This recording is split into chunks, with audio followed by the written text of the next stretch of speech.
Bonjour à toutes et tous et bienvenue dans cette nouvelle vidéo du Salon des Arcanes pour découvrir le Tarot of Hearts, on prononce bien le H-A, Hearts, de Isabelle Hayes. J'imagine que le H vient de son nom de famille. C'est un tarot édité par US Games. Je ne sais pas si il existait préalablement en version indépendante et auto-éditée. Je n'ai pas fait mes devoirs comme d'habitude, mais en tout cas, la version que je vous présente aujourd'hui, donc la version qui est aujourd'hui sur le marché, entre guillemets, c'est celle-là, c'est celle de US Games. Et donc, j'ai pris une boîte, et bien j'ai bien fait parce que figurez-vous que je viens de l'attraper sur l'étagère. Et je pense qu'on était passé à côté de ce dégât. Donc j'ai eu la main, comment dire? La main fortunée, ça ne veut absolument rien dire, mais en tout cas, j'ai bien fait d'attraper ce jeu et il faudra bien vérifier qu'il n'y en ait pas d'autres. Voilà. En tout cas, c'est une nouveauté, nouveauté US Games, hein. Il est sorti cette année, je crois qu'il est sorti, peut-être en septembre. En tout cas, là, vraiment, il y a très, très peu de temps. Les cartes se logent dans un écrin de carton. Alors, vous savez que je n'apprécie pas beaucoup ce type d'écrin de carton qui a très souvent tendance à s'abîmer très fortement et très rapidement. Mais US Games fait les choses plutôt bien puisque on est vraiment sur un écrin beaucoup plus solide que les habituels écrins de carton. On a un petit ruban qui permet d'attraper les cartes et le livrer plus facilement. Très sincèrement, je suis bluffé par la qualité. Je vous fais une introduction peut-être un peu plus longue, mais je suis vraiment bluffé par la qualité des jeux US Games, donc des jeux de grande édition, des jeux mass market, puisque regardez, on est même aujourd'hui sur des jeux mass market qui ont des bordures colorées. Franchement, j'ai envie de dire chapeau. Allez, passons à la présentation de ce jeu qui vient donc dans une boîte en principe en bon état, qui s'ouvre en deux parties. Alors on n'a plus l'encoche, on a ce petit biseau qu'on avait découvert notamment sur le Ehrenberg Tarot que j'avais trouvé très élégant. Même si au niveau de la finition, du coup, on a un système de collage de la couverture d'illustration qui est un peu moins élégant du coup. Mais en tout cas, c'est plutôt joli, ça évite le gros... attendez que je vous montre sur la vidéo précédente. Voilà, ça évite ça, où souvent, bah, du coup, l'intérieur est brut. Ici, du coup, on a quelque chose de... on a une finition un peu plus élégante, un peu plus jolie. Voilà pour la boîte. Au niveau du livret, regardez-moi ce mastodonte. Bon, c'est écrit très gros. Ça me rassure un petit peu. C'est écrit très gros, mais on a un très joli, un très beau et gros livret qui nous présente en couleur les cartes avec, on a un peu plus de 2 pages d'interprétation, voire quasi 2 pages et demie, 3 pages pour chaque carte.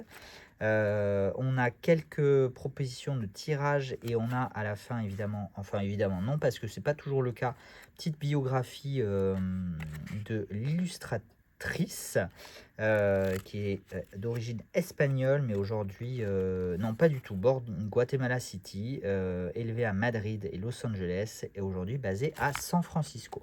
Toutes mes excuses Isabelle si vous tombez sur cette vidéo. Je sais qu'Isabelle est très active sur Instagram, elle me suit activement, donc si elle passe par ici, Isabelle, merci beaucoup. On a un tout petit peu plus d'éléments, semble-t-il, sur les majeurs, et on a une toute petite introduction, voilà, avec une petite dédicace.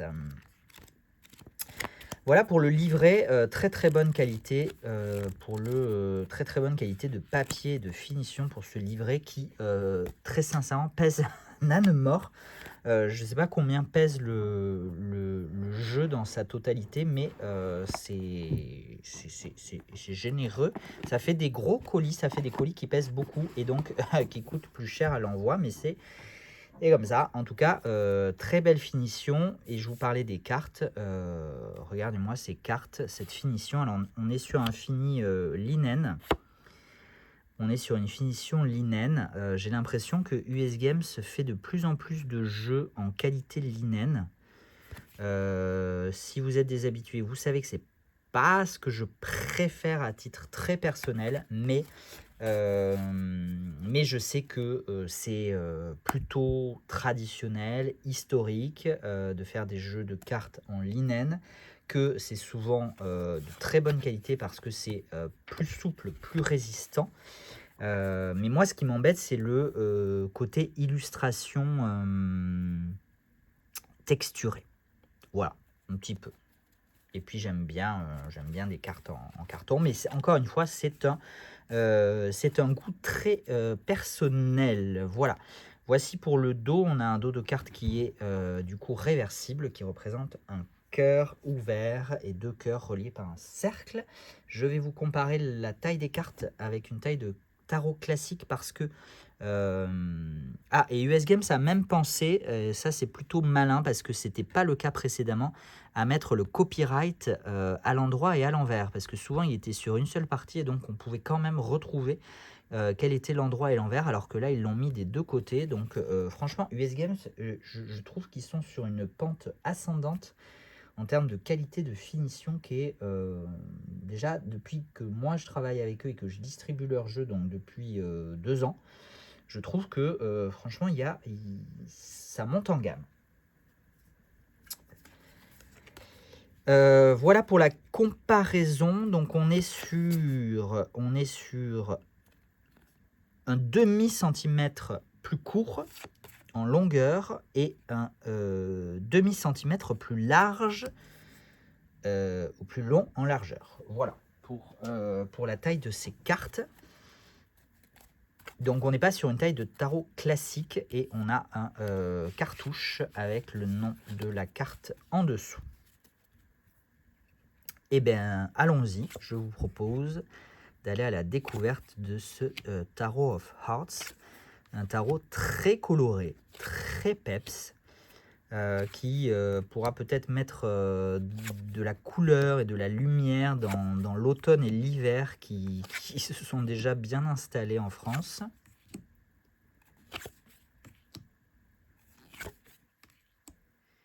On trouve des inspirations mythologiques. En tout cas, personnellement, moi j'ai repéré des inspirations égyptiennes, hindouistes. On doit être ici sur une Santa Muerte.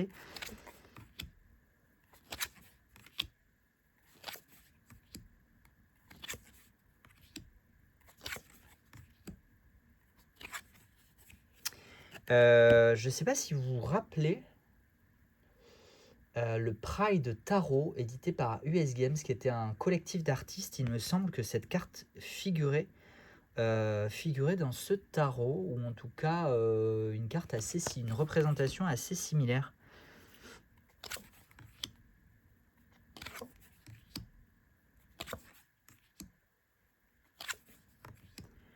On parle des arts, hein, Tarot of Hearts,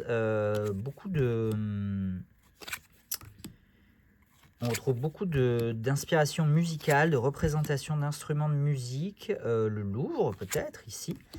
Ici on a un peu de sculpture, on a eu peut-être un peu les jeux du cirque. Enfin, on a vraiment des inspirations très éclectiques. Les personnages de cours sont présentés à l'inverse, donc roi, reine, chevalier et page.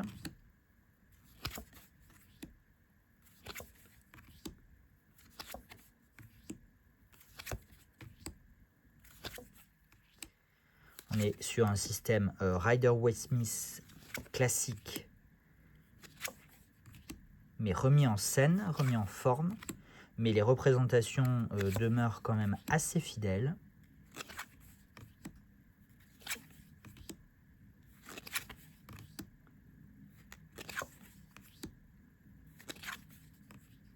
La peinture, l'écriture, on a vraiment tous les arts, tous les domaines artistiques représentés.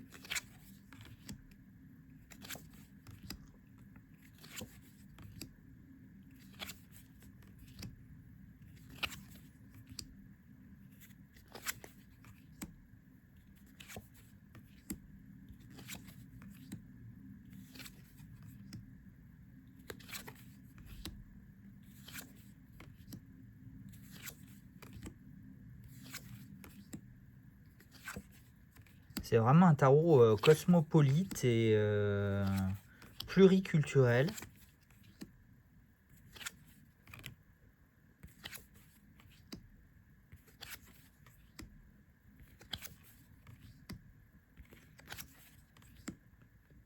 Dans une ambiance un petit peu surréaliste quand même. Mais écoutez, très beau tarot. C'est pas ce que je préfère en termes d'illustration, à la fois de représentation et de style. Mais il n'empêche qu'il y a une vraie patte artistique. Il y a une... Quand je dis patte, c'est une reconnaissance, un style très affirmé, très particulier, qui plaît ou ne plaît pas, mais qui en tout cas demeure reconnaissable et très affirmé à la fois dans le choix des couleurs, dans le choix des illustrations, des mises en scène. C'est un très bel objet, très beau tarot. Voilà pour le Tarot of Hearts de Isabelle Hayes. J'en ai terminé avec cette vidéo de présentation. J'espère que vous avez passé un bon moment. Et on continue. Je vais aller vous tourner encore, moi, quelques vidéos que vous découvrirez ces prochains jours. À bientôt. Ciao, ciao.